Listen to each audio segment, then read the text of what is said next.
David Coleman Headley का क्या हुआ, जो जीके पिल्लई हैं, जो पूर्व ये डेविड हेडली, अगर आपकी हिम्मत है, हैसियत है, हौसला है, डेविड हेडली को आपने क्यों छोड़ा? बताइए आप, डेविड हेडली को क्यों छोड़ा आपने? बताइए। मुख्य षड्यंत्रकर्ता वो था, अब ऐसा क्यों आजाद है वो? बताइए। आप गद्दार हैं, कायर हैं, डरते हैं या क्या हैं आप? बताइए आप। प्लीज नेम कॉलिंग में डेविड हेडली को क्यों छोड़ा? नहीं, इस प्रकार की भाषा अगर सुरक्षा और आतंकवाद, और ये सीधे 26/11 से है। नहीं, सुनिए सुरेंद्र जी, अरे आपका क्रांतिकारी हम लोगों ने सुन लिया है।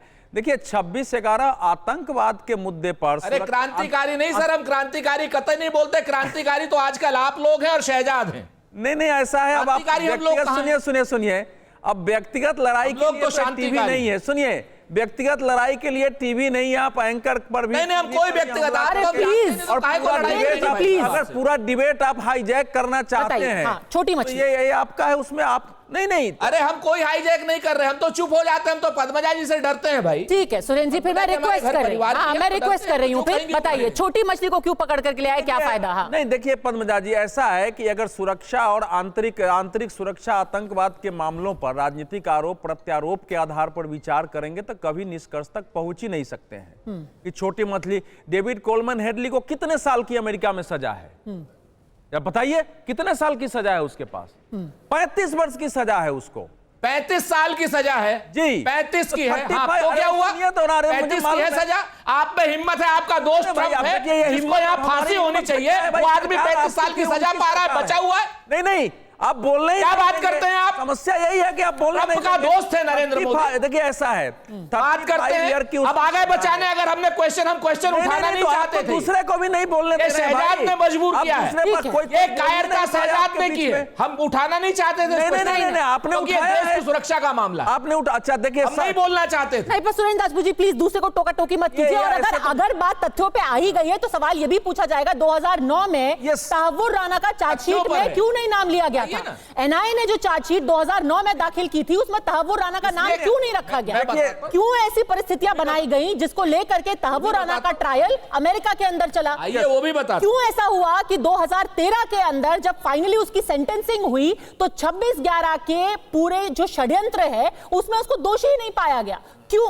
क्यों ऐसे हालात बनाए गए? सर फिर सवाल सारे ये पूछे जाएंगे, और इसीलिए मैंने कहा था कि आप सिर्फ 26/11 पर फोकस रखिए। देखिए 2009 में है, तहव्वुर राणा का और डेविड हेडली का नाम 2009 में कर लिया गया था। नहीं अरे भाई 2009 में सर, 2011 का चार्जशीट है। ऐसा है, सुनिए जरा एक सेकंड, मैं फिर आनंद दुबे के पास जाना चाहती हूँ। 2009 में कर दिया गया। प्लीज मैं आपसे रिक्वेस्ट करूंगी, मैं रिक्वेस्ट करूंगी आपका थोड़ा सा फेडर में डाउन। देखिए ऐसा है कि ये बात सही है कि ये देश की विजय है। मैं ये भी नहीं मानता हूं कि 2008 के अटैक के बाद एनआईए ने कोई काम नहीं किया या उसने कोशिश नहीं की, लेकिन अब जो कुछ सच है वो तो उसकी तो चर्चा करनी पड़ेगी ना।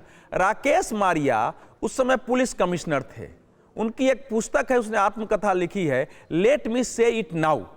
उसमें उन्होंने बताया है कि अगर हम लोग कसाब को नहीं पकड़ते तो इसको पूरी तरह आंतरिक रूप से हिंदुओं का हमला बताने की पूरी योजना बना दी गई थी। वो पुस्तक को जाके कोई भी पढ़े, उसमें लिखा है कि कैसे कैसे दबाव आते थे, कैसे इंटेलिजेंस रिपोर्ट के आधार पर हम लोग कार्रवाई नहीं कर पाते थे। वो पूरी पुस्तक में राकेश मारिया ने लिखा है, उन्हें बीजेपी का है ना आरएसएस का है उस समय का, उसने लिखा है। सेकंड बात देखिए, यूपीए सरकार जब सत्ता में आई है तो उसने सबसे पहला जो अटल बिहारी वाजपेयी सरकार ने प्रिवेंशन ऑफ टेररिज्म एक्ट पारित किया था, आपको अच्छी तरह याद होगा, जिसका इन लोगों ने विरोध किया, उसको पहले समाप्त कर दिया।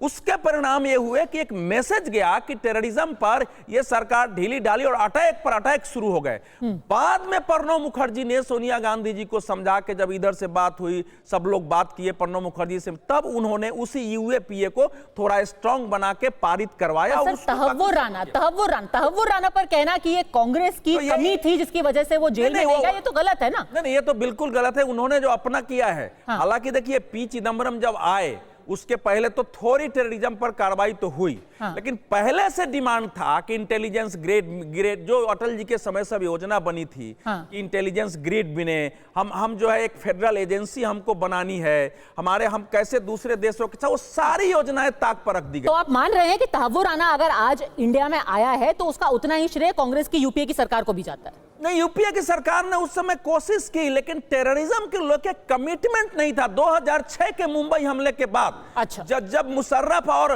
मनमोहन सिंह की मीटिंग हुई है हवाई द्वीप में, तो हुआ कि हम एक दूसरे से इंटेलिजेंस शेयर करेंगे। ठीक है, बताइए। हंगामा शुरू हो गया। बताइए आनंद, हम पाकिस्तान से कैसे इंटेलिजेंस शुरू करेंगे? ठीक, वो कमिटमेंट नहीं था, इसके कारण समस्या थी। भूमिका इतना बड़ा अटैक था, हाँ। उसके बाद चीजें देश में बदली। उसके बाद एनआईए बना है, इंटेलिजेंस ग्रिड बना है, और पी चिदम्बरम ने थोड़ा संभाला, लेकिन बाद में पूरी होम मिनिस्ट्री इस देश में हिंदू टेररिज्म साबित करने में अपनी पूरी ताकत उसने लगा दिया है। ठीक है।